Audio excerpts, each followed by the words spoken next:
আপনি জামাতে কবে যোগ দিয়েছেন এবং জামাতকে কেন একটি বিতর্কিত রাজনৈতিক সংগঠন বলা হয়? হ্যাঁ, প্রশ্ন আপনার দুইটা, কবে আমি আসছি এবং এটাকে বিতর্কিত বলা আর যেহেতু আপনি রাজনীতি করবেন, জামাতেই কেন যোগ দিলেন, কেন বিএনপিতে না? আওয়ামী লীগে যোগ দেবেন না, কারণ আওয়ামী লীগের আদর্শের সঙ্গে আপনার মেলে না। প্রশ্ন হলো তিনটা, আরো বাড়বে নাকি? না, আমি একটার পর একটা দিতে পারেন। আচ্ছা, তো তিনটা প্রশ্ন। আমি জামাতে এসেছি, আমি ছাত্র জীবনে জামাত করি নাই, কিন্তু জামাতের প্রতি আকৃষ্ট হলাম ছাত্র জীবনেই। কারণ ওই সময় আমি ছোটসিনা মাদ্রাসা পড়তাম, এটা একটা পীর সাহেবের মাদ্রাসা। তখন আমি শুনতাম মাওলানা মওদুদী রহমতুল্লাহ আলাইহি, তিনি এই বলেছেন সেই বলেছেন, বিরুদ্ধে অনেক কথা শুনলাম। তখন আমার জানতে ইচ্ছে হলো যে আসলে উনি কি বলেছেন। ওনার বইপত্রগুলি পড়লাম, দেখলাম যে ওনার বিরুদ্ধে যেসব অভিযোগ করা হয়েছে বইপত্রে সেগুলি নাই। তখন জামাতের প্রতি আমার একটা আকর্ষণ সৃষ্টি হলো। এরপরে আমার লেখাপড়া শেষ করলাম 1962 সনে, মাদ্রাসা শিক্ষার উচ্চ শিক্ষা ডিগ্রি নিয়ে। তারপরে আমি ব্যক্তিগতভাবে কিছু রিসার্চ ইত্যাদি করেছি। 70-এর দশকে এসে আমি জামাতের রুকন হয়েছি। এবং জামাতে ইসলামীতে আসলাম কেন, এটা আপনার দ্বিতীয় প্রশ্ন। এটা হচ্ছে যে ইসলামে যেমন আল্লাহ তাআলা বলেছেন আকিমুস সালাত, নামাজকে প্রতিষ্ঠা করো, সেই আল্লাহ তাআলা আবার বলেছেন আন আকিমুদ্দিন ওয়ালা তাতাফাররাকু, তোমরা দ্বীনকে প্রতিষ্ঠা করো আর এ ব্যাপারে কোনো মতপার্থক্য সৃষ্টি করো না।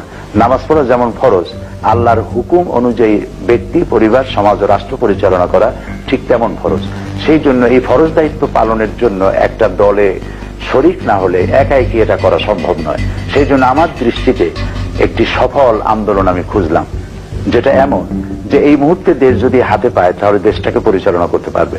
শুধু একজন মৌলানা পীর হলেই তো হবে না, বহুত মৌলানা পীর এমন আছে যাকে যদি এখন যদি কোনো ইউনিয়নের চেয়ারম্যান বানায় দেওয়া হয় তাহলে 1 ঘন্টাও চালাতে পারবেন না, একটা থানার ওসি বানালে চালাতে পারবেন না। এটার জন্য আলাদা যোগ্যতা প্রয়োজন। আলেম হওয়া, পীর হওয়া জিনিস, সমাজ পরিচালনা, রাষ্ট্র পরিচালনা ভিন্ন জিনিস, এগুলি জানতে হয়, পড়তে হয়।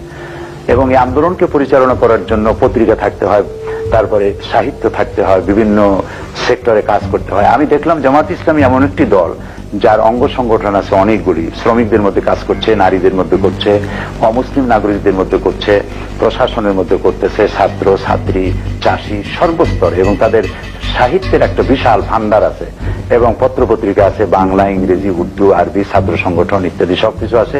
আমি ভাবলাম যে ইসলাম অনুযায়ী দেশকে পরিচালিত করতে হলে এরকম একটি যোগ্যতা সম্পন্ন একটি সুশৃঙ্খল সংগঠন আমার প্রয়োজন। এই প্রয়োজন ভেবেই আমি জামাত ইসলামীতে অংশগ্রহণ করেছি এবং একজন কর্মী হিসেবে কাজ করে যাচ্ছি। এবং আল্লাহর কাছে আমি দোয়া করি যেন আমার জীবনের শেষ মুহূর্ত পর্যন্ত আমার প্রিয় সংগঠন জামাত ইসলামীর সাথেই আমি থাকতে পারি।